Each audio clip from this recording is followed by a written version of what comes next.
Pemirsa, KPU Oku telah menetapkan titik-titik lokasi kampanye untuk pemilihan umum di Kabupaten Ogan Komering Ulu tahun 2024 mendatang. Hal itu ditetapkan setelah KPU mendapatkan izin dari pemerintah daerah. Menyongsong tahap kampanye di pemilu 2024 yang akan dimulai pada 28 November 2023 nanti, KPU Kabupaten Ogan Komering Ulu telah menetapkan titik-titik lokasi kampanye. Diketahui terdapat hampir 30 titik kampanye yang telah ditentukan dan disampaikan ke partai politik peserta pemilu. Selain itu, KPU Oku juga menyampaikan mengenai penetapan jadwal kampanye.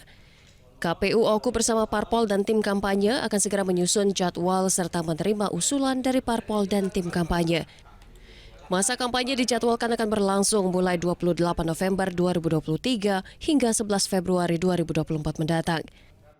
Hari ini di seluruh kota ada hampir 30 titik yang sudah disahkan. Ada titik-titik yang kecamatan dan titik-titik desa kelurahan yang besar ya. Lalu lagi nanti titik-titik yang sudah kita atur dengan kapasitas luas wilayah kan, seperti Batu Raya Timur contoh, Batu Raya 1, Batu Raya 2 gitu kan. Seperti itu juga Batu Raya Barat kan.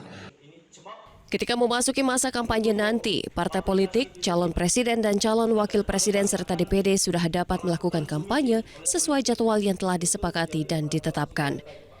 Dari Ogan Komering Ulu, Widori Agustino, iNews melaporkan.